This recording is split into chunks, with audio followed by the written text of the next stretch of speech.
Well, good morning, folks. Today I'm in Molenbeersel. Molenbeersel. With my friend Harry Geuns and his wife Riny, who continues to work while we talk here. And and I'm very happy to be here. Harry's a great friend and one of the most knowledgeable persons about Bandonian. So, Harry, my first question to you actually has nothing to do with Bandonian, but a lot of people either misspell or mispronounce your name. Harry Geuns. Geuns, not Geuns, not Geuns. Geuns. Geuns. Geuns. Geuns. Geuns, yeah. That's Flemish? I think so, yes. Yeah. Interesting. Yeah. Although I'm not Belgian nationality, Yeah. but could be that my ancestors came from Belgium. Where were you born actually? I was born in Meel, In Meel. and that's in the Dutch Limburg, province of Limburg, and it's a place on the border of what they call the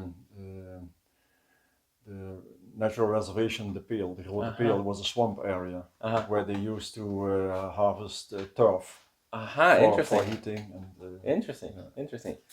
Well, like many other Bandonian makers and people involved with Bandonian, you had another profession before.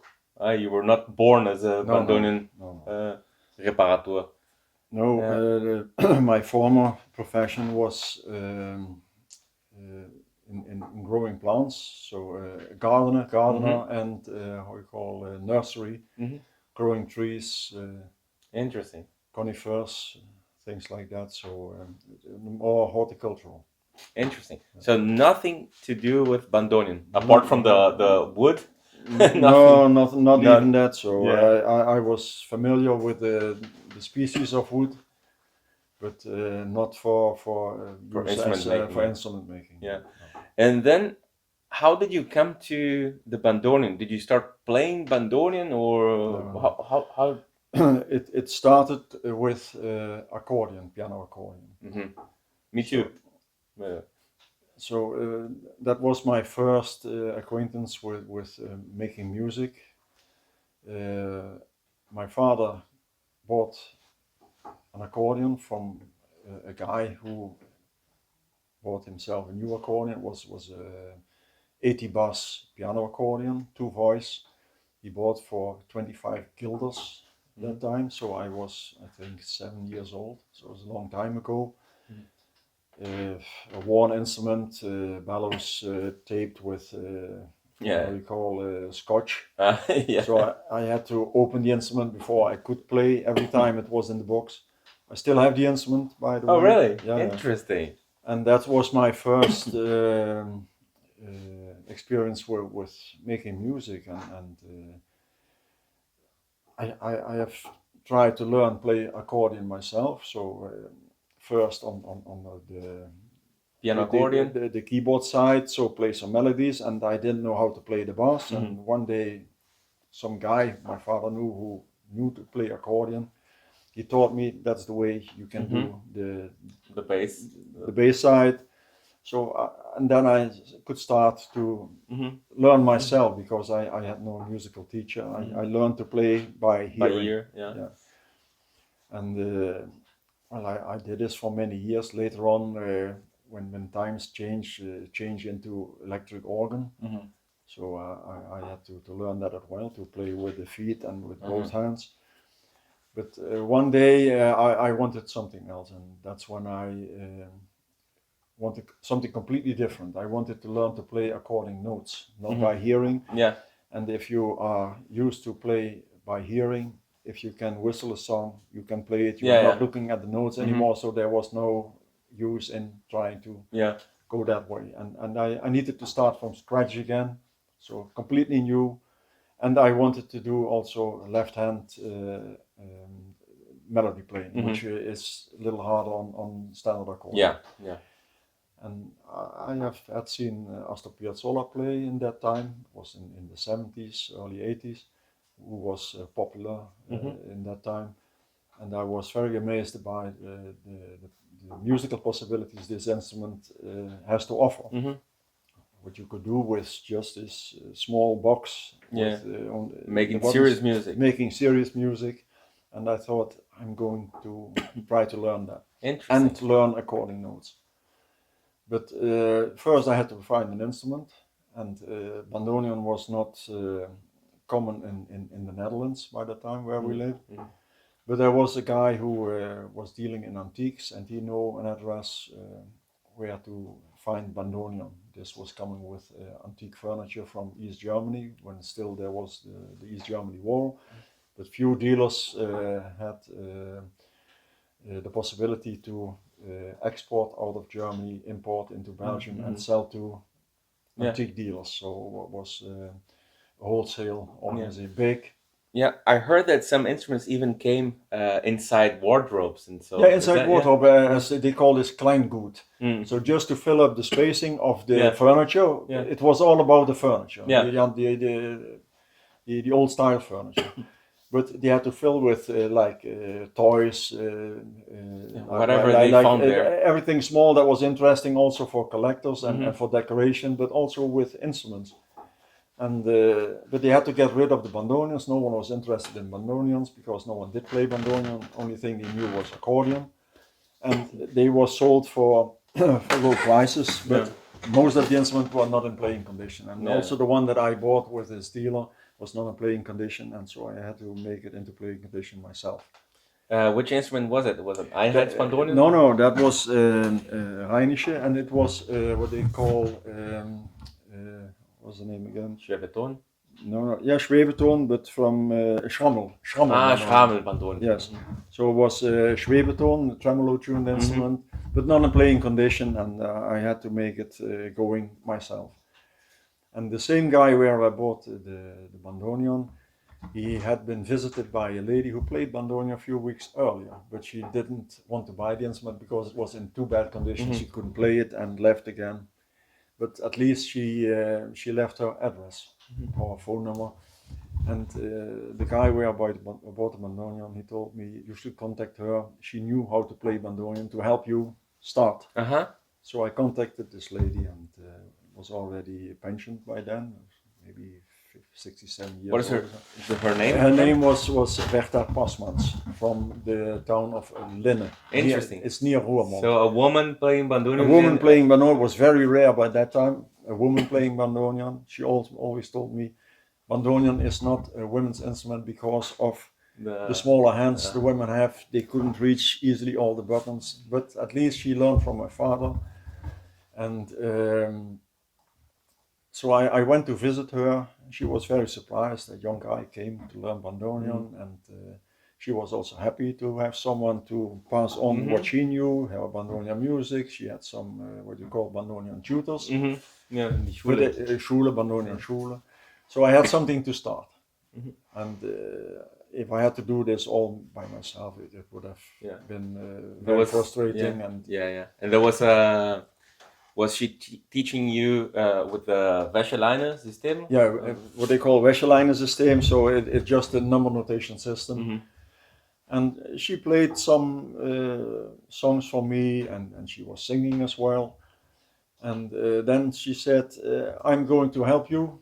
And on a piece of paper, she wrote some numbers of a small melody with right hand numbers, left hand numbers, and the sign for opening, sign for closing. And she said, okay, go home, practice, and we'll see where to go from there. And I think 2 weeks later, I called her. I said, I want to play for you the piece that you wrote. And well, I played the piece. I didn't know how to read notes, so the tact was completely different. I played the melody, but it was not the same that she played for me. Yeah, the notes. But at were least there. I could play. The notes were there, but a little different. Rhythm and things, but I could play it, and she was happily surprised. So she said, okay, now we can go on, and that's where it started. And we started playing together later on, and go visit accordion meetings where we were the surprise of the day playing, because no one knew bandoneon, and to go on stage with old pensioned lady, me sitting inside and play together. So Nice. that's how it started. Fantastic. But you said that your Bandoni was not in plain condition. No. And did you restore it yourself then? As well as I could, and for the beginning was okay, just for these simple melodies. But later on, I noticed that because it was a smaller range layout, that I couldn't play the same way that she was playing. Yeah, she had the Einer's Bandonion, 144 full range Bandonion. So there were problems to play the things that she was playing, and I had to go for a different instrument. And she was already knowing some guy who was also playing Bandonion in Germany.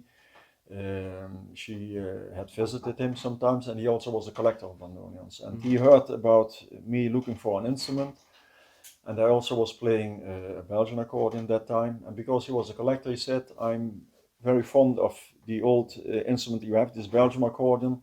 We can switch. I give you a playing condition Bandonion, Ines Bandonion, and you give me the old Belgian instrument, and then you can continue to learn Bandonion." So that's how I became a good playing instrument to start. It was also Ines Bandonion, but the starter version 128. Okay, yeah. But it was a start now to go on. Yeah, and then from this time on, I mean, you already had your profession, you already had your instrument. Yeah, it was more like a hobby. More like a hobby. It started with this first. I mean, the Gärtner. Yes, I was self-employed, so we had our own nursery where we grow the plants for florists and gardening. But in winter, we could not do anything on the nursery, so I had to find something else. And then that's when I started to repair other Bandonions that I was able to buy. And do repairs for people who had known me because of the accordion meetings. They also visited accordion meetings, and they saw that there was someone who could repair Bandonions. Completely self-taught? Yeah. In this beginning? Autodidact. Yeah, autodidact. Yeah. Interesting. And then, how was the transition? Because nowadays you don't work professionally as a Gärtner. How was the transition till you realized, okay, this is what I'm going to do for a living? Repair Bandonions, accordions, and... Well, in Holland it was a niche market because no one, not even the accordion repair guys, were risking to start on a Bandonion because it's completely different instrument. It has completely different problems compared to accordion, and also the way to handle that. Yeah. And so I thought maybe I should do something next to nursery that not everyone is doing. To make a chance to make a living next to the plant business, and also to get through the winter and still make some money. Yeah.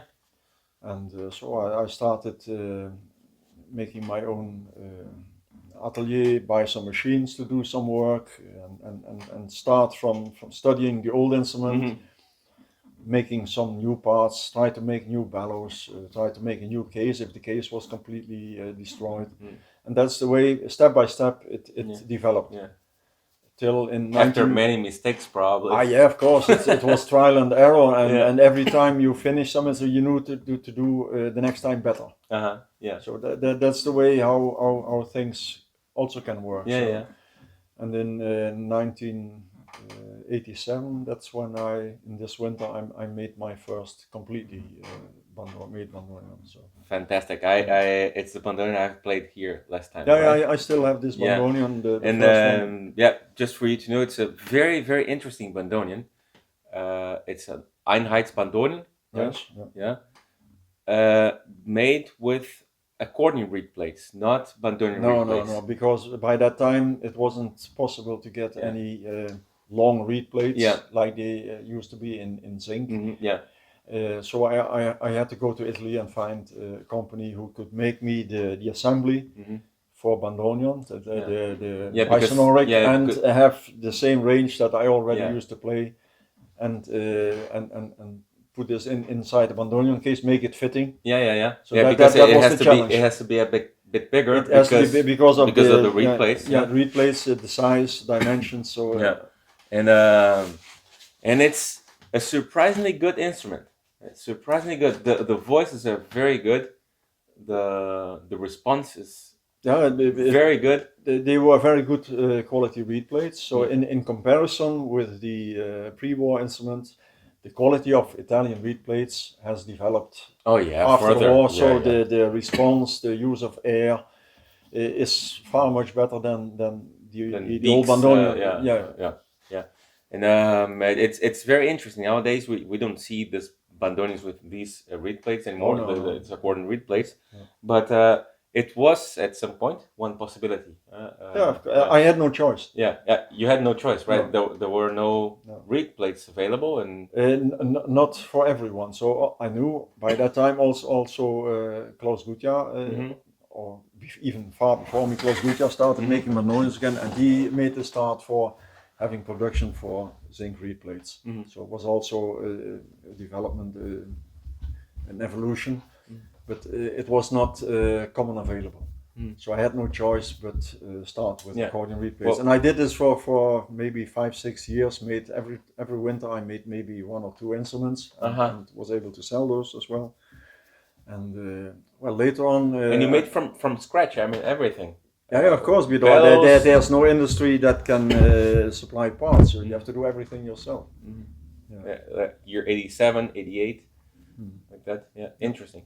Yeah. And then later on, you start making, I mean, new bandonians already with reed plates. Yeah, yeah. As soon as I knew a producer for it, this was in Czechia, this company Harmonicas, Yeah. in Launi, and I was able to order sets of reed plates there, and that's when I started using this zinc reed plates. Yeah.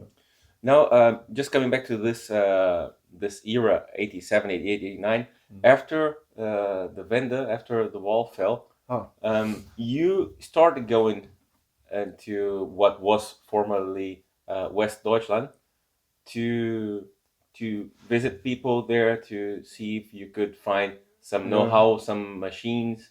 How was this experience? Well, from a guy who was from East Germany, from Klingenthal, who was traveling around in the Netherlands, Belgium, and Germany to collect instruments in East Germany and try to sell to collectors, accordion collectors, bandonion collectors in the West. He knew of a company called Bernstock in Krimitschau, and the third generation was still alive, so was the last living of the old generation bandonion and concertina makers. Still small company, not incorporated in this SED regime, so still had full stock of since start in 1888. 1888. So 3 generations, but still had complete inventory, everything. And I heard through a friend of mine in Nuremberg that we could visit him. I already had some sets of reed plates from this guy through this guy who made the collection instruments. And he sent me some sets of reed because I was looking for sets of long reed plates. Reed plates. And he said, I still have some sets which I'm not going to use ever. Was one set for Kusor bandonion and one set for 2-voice Einheits bandonion, which I wanted to use to make a traditional made bandonion. I still have the sets, I never used them. But at least the contact was made, and the guy, this Gerhard Bernstock, third generation bandonion maker, after the war, he also started using accordion reed plates in his concertinas and bandonions for the local market. He could only produce for local market, could not export, could not make their own prices. And they started making 3-voice, 4-voice concertina bandonion for the local market, for the bandonion bands in the region. And he really fast noticed that the quality of accordion reeds were far better than the old bandonion reeds. And also because of the competition for accordion, they wanted to have the same sound. So the bandonions that Gerhard was making in the 70s are more like accordion sound, but that's what his clientele wanted to hear. Yeah. No problem, they had to make a living, so Yeah, I yeah. had to do whatever the market was demanding. And these concertinas were pretty well built, huh? And Yeah. very intricate. I've had a few of them with the reed plates. You have the like this, like inclined, and it's a nightmare to tune, I believe. But, Yeah, for tuners, it's a nightmare. but it's really well made, huh? Really. Yeah, it's good quality. Good quality They instrument. even worked the reed plates, so improved the reed plates by Filing and filing, and also to make the tolerance smaller, so for good response and everything. They are really good playing instrument, but not for tango. yeah, It's more yeah. for No, music. it's a different thing. I've played one of them many years, which I was able to buy sometime from internet, and they are really very good playing instruments, and still looked for today, the instrument of his production. And since he also used accordion reeds like I did, I had my first bandoneon ready in playing condition, and I went to see him to show my instrument because I wanted to hear his opinion. And he was very surprised that I made an octave-tuned instrument, which he didn't make for a local market. Yeah. And he played the instrument and listened to the sound and said, "You see, it's possible to make bandoneon sound with accordion reeds, although it's not 100% identical. It's a bandoneon sound." Yeah, yeah. And he was so pleased and surprised, and he said, "I'm willing to maintain contact with you, and Nice. you can ask whatever you want. I'm going to show you everything I have." So I had a base to go to and to ask for information and also for confirmation. So if I was going in the right direction or not doing anything that Interesting. didn't improve the development. And the men should be very knowledgeable. I mean, the third generation of a family-run of course. fabriek. Yeah. Because he had also learned, he was Handzoog-Instrumentenmachermeister as well. So after the war, he made he completed his Meister. And after the war, everyone knows what happened in East Germany, and they had to make a way of living to survive. Yeah. And did you manage to get machinery from this era? I mean, from East Germany, and well, the machine, everything was already gone. Well, the specialized machines, I had to have them made by special companies, so make some parts. And for the rest, it's machines that you use for metalworking, woodworking. Yeah. So you can buy in the internet. That's not a real problem. If you know what you're looking for, then or you can adapt or modify the machines. Yeah. And for the rest, there's a lot of working by hand, so with hand tools. You don't need to use a lot of machinery, maybe for the woodworking, but most of the action and assembly is done by hand. Interesting. And well, I have seen I've been visiting your website since ever, and we have I've written you a couple of emails in early 2000, 2010, I don't remember. Always very kind, and you were always making something new. I remember I've seen an instrument with bronze reed plates. Now, the first time I came here personally, I came with my friend Jonathan Dalmonte. So you made this Gabla system, the hybrid system, the C system bandoneon, hybrid bandoneon. Yeah. How do you see these projects? Do you think that the bandoneon is there is room for improvement in the bandoneon, or the bandoneon is already set 142 tones? And no, also in the old days there was room for improvement. It's just the spirit of the time, the demand of the customers, and if you want to make a living, you have to adapt to the wish of the customer and try to get as close as possible to what he is looking for. Otherwise, you cannot sell. So you have to be very open to change and try to come towards the wish of the people you have to make a living from. Yeah. What are the biggest challenges while trying to identify what a musician wants? Because it's very hard to describe sound, right? You say, I want a sound like this, a sound like that. It's hard to describe sound. And well, most of the musicians they have something to refer to. Like they already have an instrument and they say, I would like that you come as close to the sound of this instrument when you make the new one. And by experience, you know, you have to start with the heart of the Bandonian, which is the reed plate, the reed, and the spectrum this reed plate can produce, this reed. And from there on, you can do some changes, mechanical changes, acoustic changes, on the way the sound is leaving the instrument to the outside. Yeah, but then the first problem starts. We only have one provider of reed plates. Yes, so we all have the same basis. Some are making their own assembly of reed plates or are cutting the reed plates, but the reeds are from the same company who is producing reeds in Downey. And they make reed plates with cast zinc, and with a cold roll zinc. And they make with bronze also. No, but it's brass. Brass. Brass with hard quality, and I have made some instruments with brass as well on special request of customers. And we also know the difference in sound now, and also the way they produce reed plates now is different from before the war, because now it's electro-erosive cut or by routing machines, CNC routers, and before the war the openings in the reed plates were cut, stamped. Yeah. So just for people to understand, what would be the difference? I mean, you would think that electro-erosion is much preciser.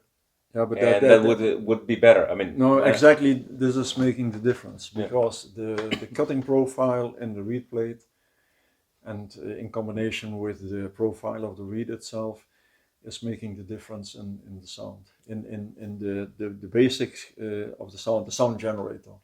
So the way the reed is able to produce a rich or poor spectrum of partial tones is decisive for how it's going to sound.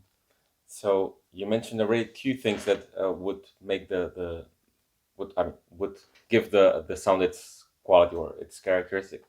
The reed plate and the way it's materials, cut, and the way it's produced. It's produced, cut, and the reed also. I mean, the reed itself, it's a combination. So it's not just one thing, but all these separate details influence the end, the total of what we experience as sound. Yeah. So, for example, what would be the technical difference between aluminum and zinc reed plates? The material itself is most zinc important. Is harder. No, not really. You also have very hard times nowadays. Yeah, well, not before. But in the old days, you just had the pure aluminum, which was really soft. Yeah.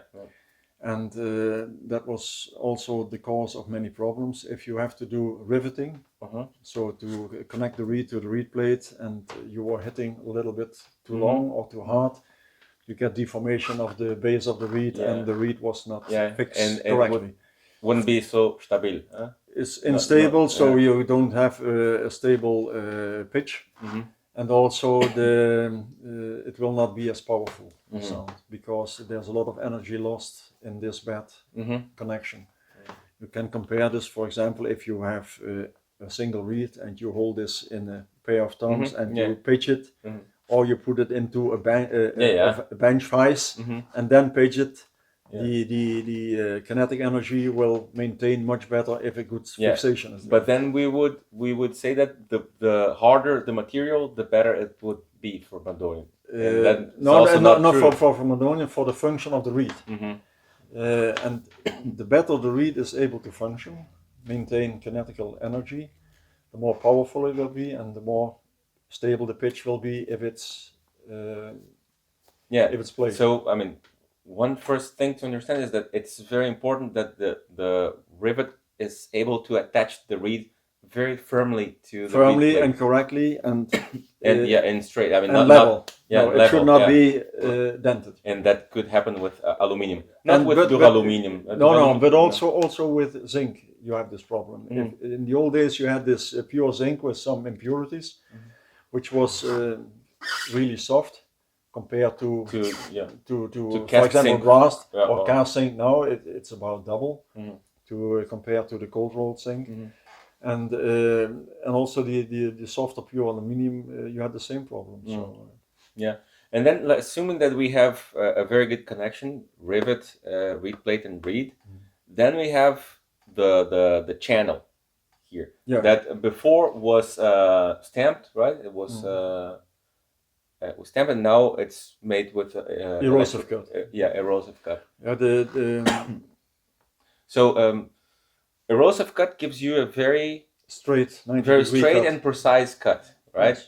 Yes. What would be the advantage and the disadvantage of this compared to the old way of making reed plates? Depends on what result you're looking for. So if you want to have a reed that can produce high amplitude, so can make high amplitude, you have a very strong sound, strong tone, and very rich on partial notes.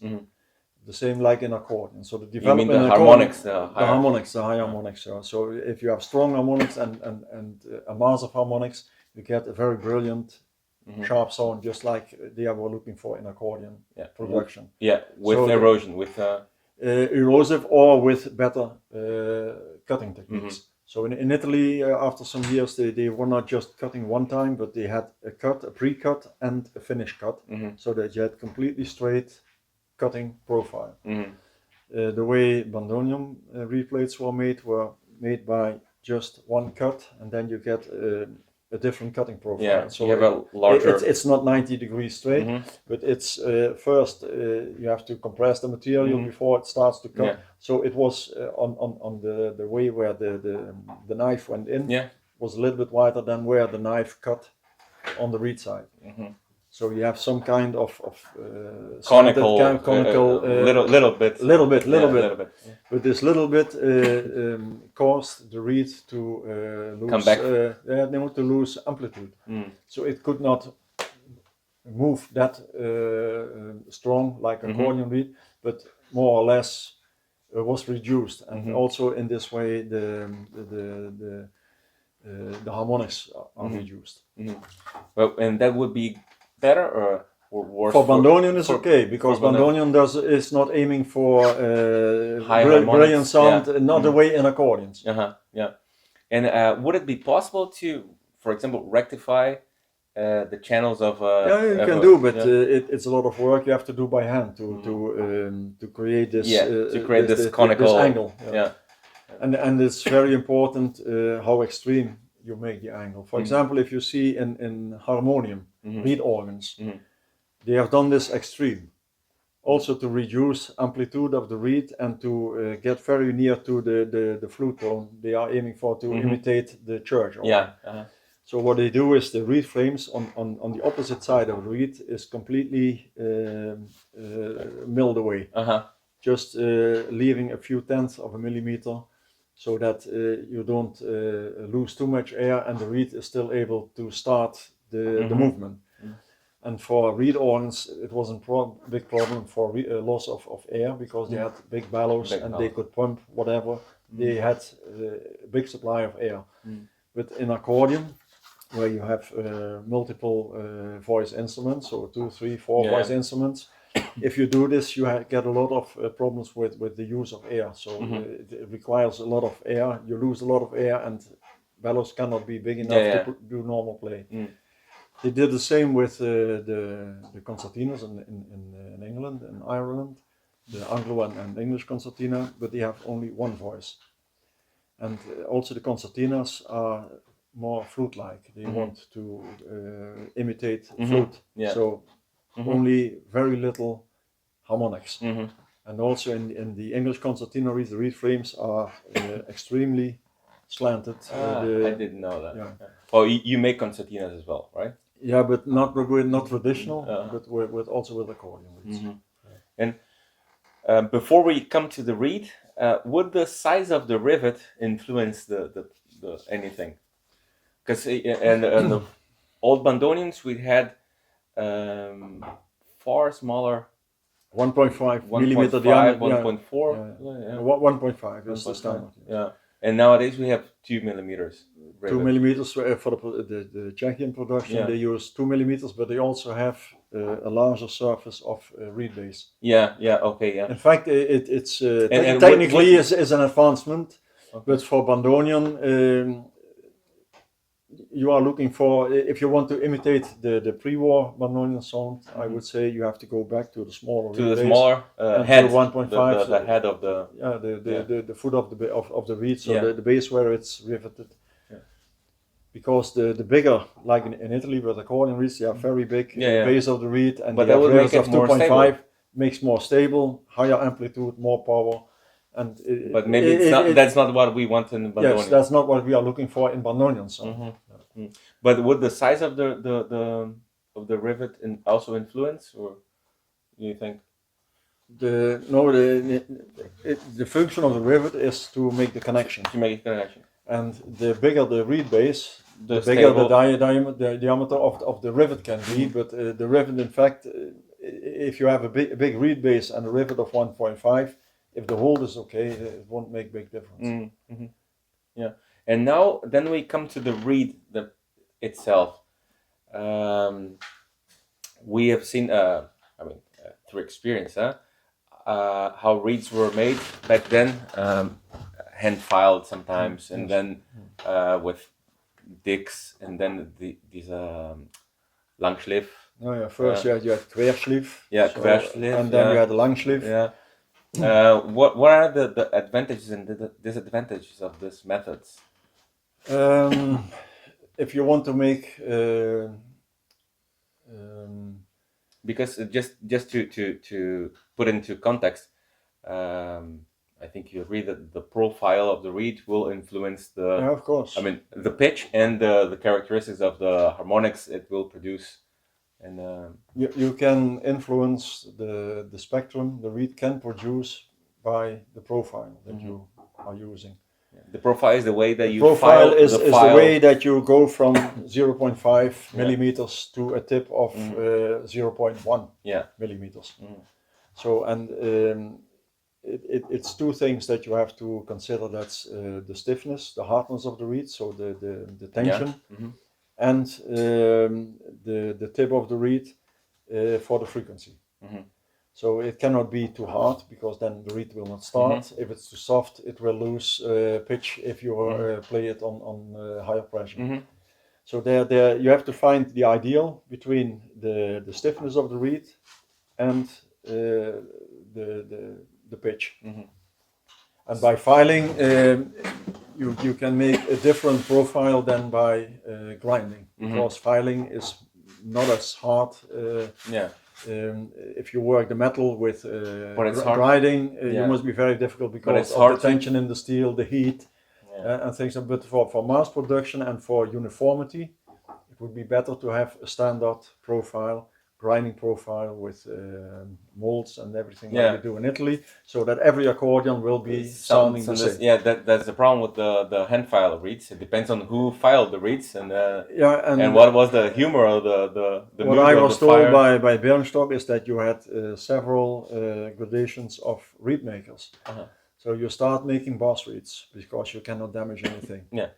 And only the best reed makers were making the high octave reeds, Piccolo, which were filed by hand. So until the I think till First World War, almost all the reeds were hand filed.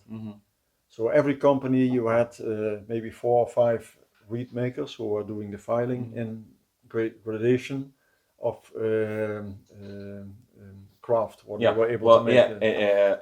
Until the beginning of the First War, I mean, you could even find the messing. Plates, for the more expensive instrument. Zinc was used not because it's the best material for bass for reed plate, but because it was the cheapest and the most available. And messing was much more expensive. And same goes for the reeds itself. The oldest reeds were made of German silver or of brass, so the hard brass. And steel, they were not reeds able. Were made of German silver. German silver, yes. Okay. So by 1850, 1860, it was German silver reeds, and they were hammered from thread. Oh, from rods, like a knife. And they were hardened by hammering and then filing. Well, messing had one advantage: it wouldn't rust. It wouldn't rust, but it will not Yeah. be as stable in pitch during time, Yeah. and not as powerful as, for example, the good quality of steel. Yeah. And then we come to, I mean, most of the bandoneons we hear today, the old bandoneons that we hear in Argentina and so, they have Dix reed plates. Dix was the biggest Was the biggest provider company, of reed reeds, plates and reeds. And they had two different methods of making the profile.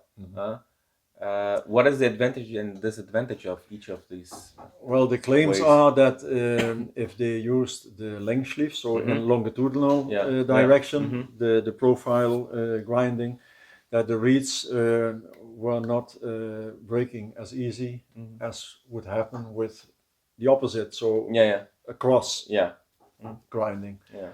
And but I think it was more a problem of the making of the steel plates when they were rolling the steel, that they were not able to make a uniform quality without these microscopical cracks that were caused by the rolling procedure. And also to make a uniform hardness in the steel was very hard in the beginning. But when the technique improved to make these steel sheets, then it became more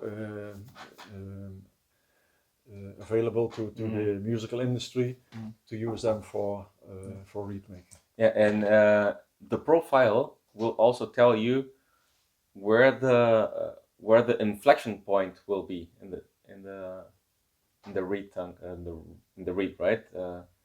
Because you also have to watch if it's going to do this or this or. Ah yes, that's the reed setting. So the adjustment of the height of the reed. So the reed cannot start if it's too flat. Because then there's no flow of air. Yeah. If it's too high and the air is not able to make these turbulence and pull the reed inside. Yeah, but the inflection point I mean is where the bending point. If you have just a tip up or it's having some effect on the way how the reed is able to move because it's acting like a kind of a valve. And it's the reed is cutting off the flow of air, and it's very important where it will start.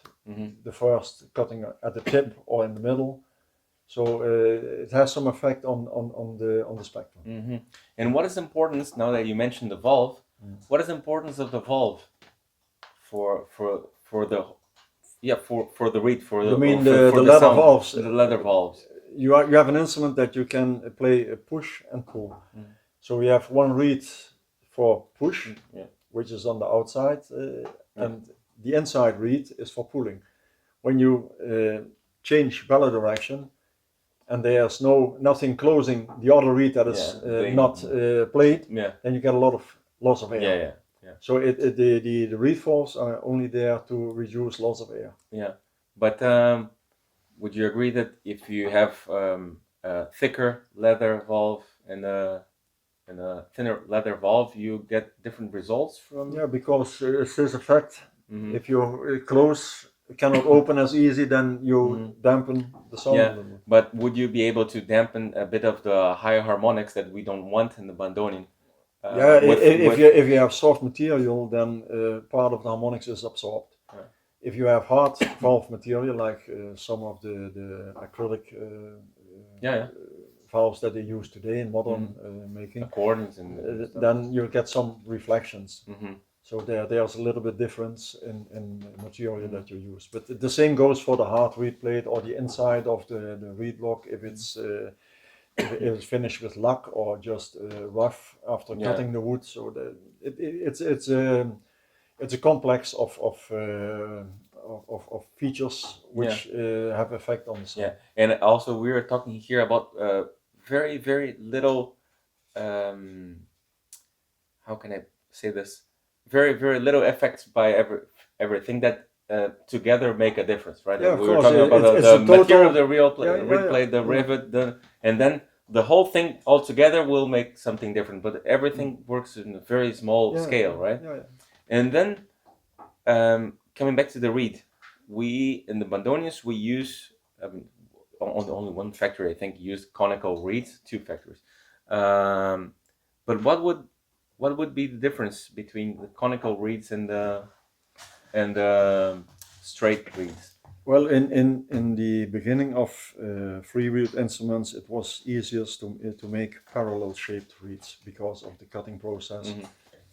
And later on, they had some problems with reeds. If you have parallel reed, you have the risk that if it's not worked Stable and then that it touch the starts ball. touching the sides of the reed holder opening. This happens a lot when it gets cold and you start playing the bandoneon. Yeah, of Sometimes if course, it's yeah. too tight, But you only with instruments that have very small tolerance. yeah, very small tolerance. So if you have only very little light going through, if you hold Yeah. against the light, so Yeah. that there's very precise Yeah. fitting, then the temperature can cause Yeah. the reed to stick. Yes. Yeah, but then why did they develop the conical reed? This was mostly coming from accordion because they have larger reeds, and if you decline the tip of the reed, it's also easier to start the movement because they can make a stronger reed, but still when it goes smaller, it's easier to start the tip of the reed to move.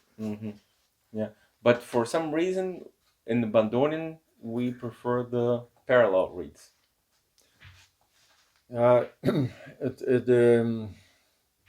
There were some experiments. I know, for example, Klaus Gutjahr in the beginning was working with Horner reeds. Arno Arnold, but they also very fast changed to accordion reeds. But for some time they had some production from Horner and later also from Italy, where they used these conical reeds on long reed plates in zinc or on aluminum. But the reeds, the shape was different, but also the reed profiles were different. And then you get a different sound spectrum. Because nowadays even some companies in Italy make accordion reeds with a parallel cutting. Yeah, or almost parallel. Yeah, almost parallel. In Russia, they used to do this as well. So the old production of bayan is all parallel reeds, and now they started to go a little bit conical, but not as extreme as they do in Italy. Yeah, and what would be the advantage of now that you mentioned bayan? It's interesting to make the parallel between bayans, Italian accordions, and bandoneons. In Italy, they have a long tradition of accordion making, and they use accordion reeds or single reed plates. In Russia, they have a long tradition of making bayans, which is the Russian version of the accordion. And traditionally made, I'm not talking about the Tula instruments, but the Jupiter, for example, traditionally made with long reed plates, like the bandoneon reed plates. Even many people might not know, but Alfred Arnold made accordions with long reed plates. I mean, there were not so many, and not so good either. What would be the advantage of long reed plates, or I mean, not even advantage, but what would be the difference between long reed plates and single reed plates? Well, if you have long reed plates, you have more stability. So regarding the kinetic energy of the reed itself to maintain this energy, and also the mass of the plate. If you have single reed plates, so pairwise, then they are either screwed on, nailed on, or waxed. So each reed plate itself is just the weight of that reed plate and the way it's connected. And these long reed plates they use in bayan, they can also screw on, but it's one unit. It's very stable, and you have the advantage of the weight, the total weight. The total weight for the stability of stability. Yes. Yeah, but would it also make the harmonics somehow travel around the reed plate? Do you think, and be strengthened by the neighboring reeds or not? Oh, you mean the sympathy between reeds? That's something that is discussed. But, it could be, but it's not like the sympathizing strings on string instrument, for example, where it takes over the movement. And I know that there was some research done in Zota in Zota, the laboratory yeah. by I forgot his name also. the book Yeah. and they did this in laboratory conditions where they could sense it with sensitive equipment, Yeah. but it was not Not audible. Not audible. No. Not audible. Oh, okay. So all vibrations that normally is important in stringed instrument, where you have Yeah, a the soundboard to sympathy. amplify Yeah. the sound, is in fact not relevant to Yeah. free reed instruments, Yeah, on where the reed itself is producing the sound and it's amplified by the air of column. Yeah. On the other hand, when I play the Rheinische Tonlage, when you get an instrument with a different arrangement of notes, I mean, most of them the unisonoric, so-called chromatic bandonins. This unisonoric, when you play this unisonoric, the same C, D, E, F, they of course they sound like bandonin, but somehow different. I I can see two possibilities for that. One is that of course the note, when I play a C here, it's produced here in the On a different instrument. location. Yeah, and when I play a C in a unisonoric bandonin, it will be somewhere else. But also, I could never identify whether this has to do with the location of the note or with the location in the reed plate. I mean, the neighboring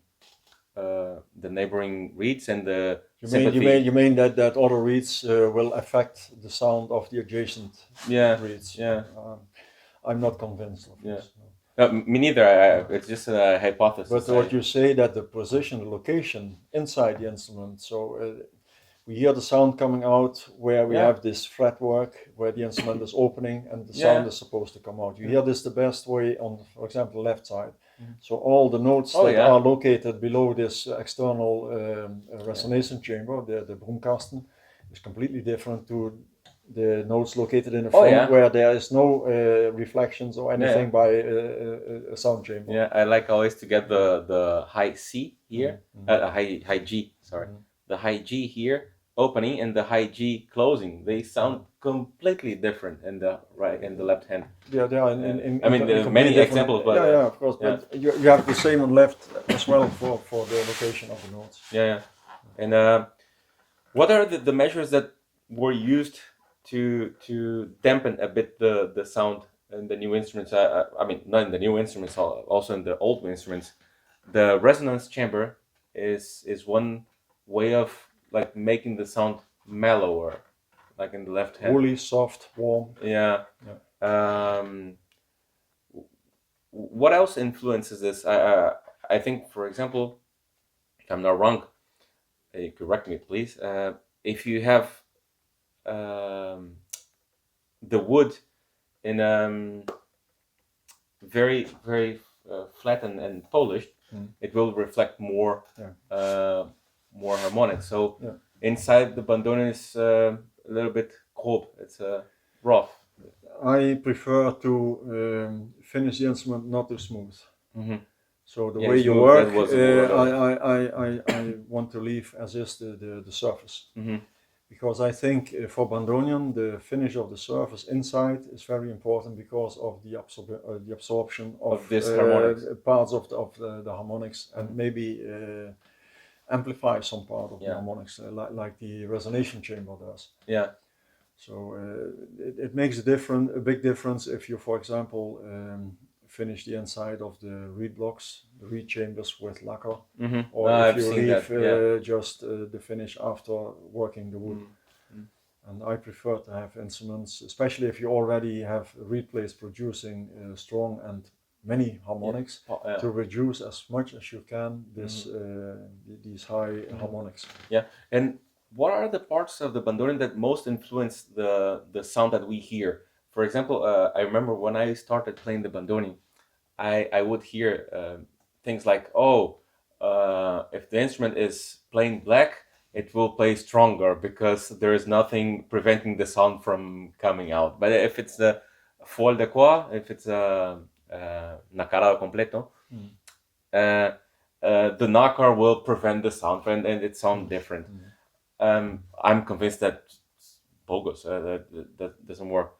But what influences the sound of the bandoneon? Does, for example, the bellows influence the sound of the bandoneon? The sound, not this much. It depends on how much of the inside reeds sound is going through the bellows, and the bellows are allowing the sound to come out. So maybe the materials used in the bellows, if you have thick cardboard and the material glued around, that is dampening a little bit the sound coming through the bellows. But normally the most of the sound is coming out through the channel of air. So well, the sound is definitely not coming through the this wood here. Maybe you're not seeing it. No, not because of vibration or resonation. So I mean, there is sound coming out, but not noticeable. Yeah, of course. So plain black, plain brown, or faux decor won't affect the sound, right? If you would do this on, for example, a piano or violin, yes. Yeah. So if you have a violin with a lot of intarsia, it will sound not as good as But that works as a resonance. Because it will reduce the possibility of vibration. But this wood is not.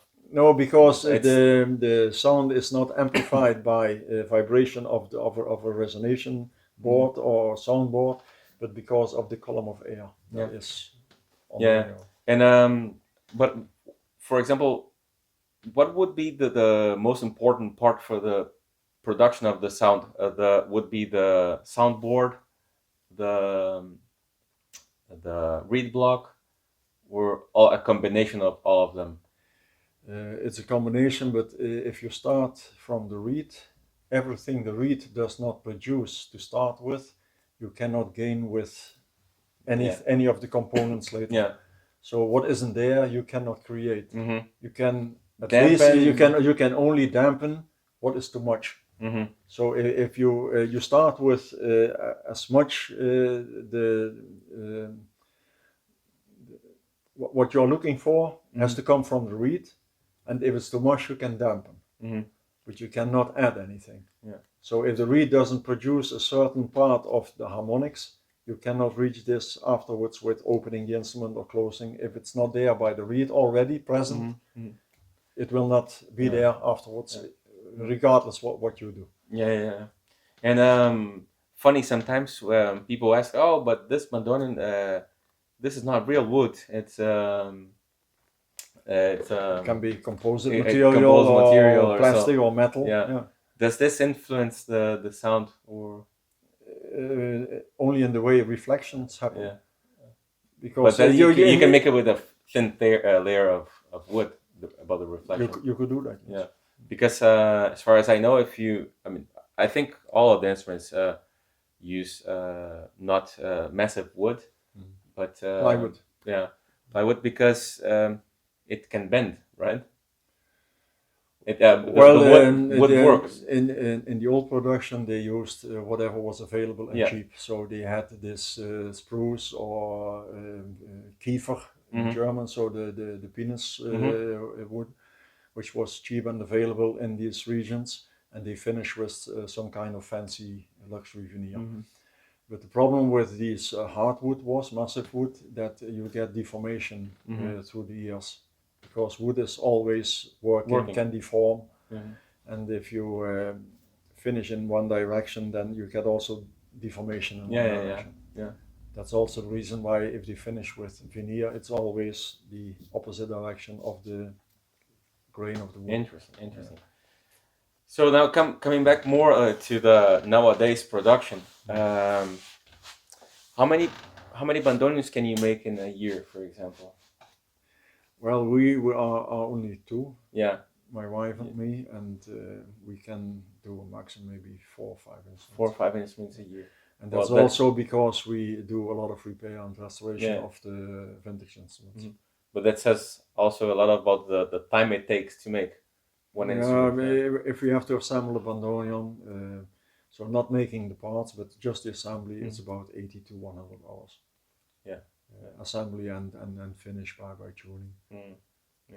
And you make most of the parts here, of course, except the reed plates. The reed plates Yeah, we have from yeah, Czechia, yeah. and we can do some reed plate reproduction ourselves, but that's the traditional way by hand filing. No, yeah, and that's I only use this if I have to do some extension of range for old instrument or for repairing. If I have a reed plate that was destroyed and I make a new one, but that's only very, very small. Yeah, also, I mean, because it's so time consuming. Yeah, it's time consuming and it costs a lot of money also.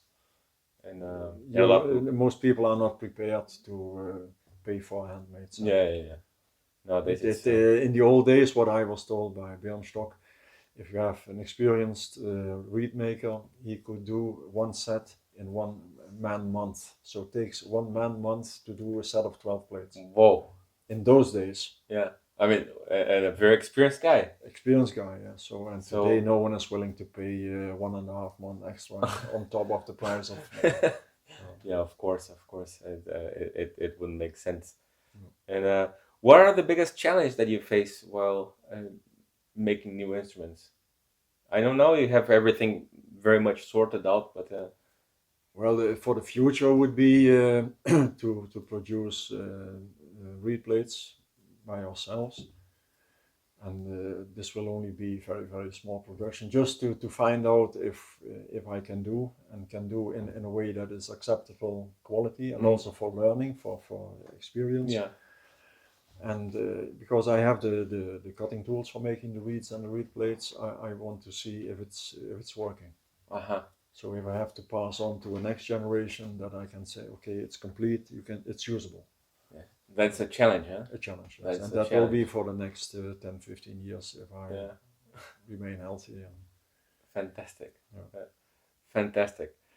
So, Harry, thanks very much for this interview. You're welcome. I feel that I should come at least once a month here to make an interview with you, but I cannot bother you so much, just a few times a year. We'll see if it can happen. Yeah. No problem. Yeah. I'm moving, as you know, but we'll be very happy to come back and record many interviews.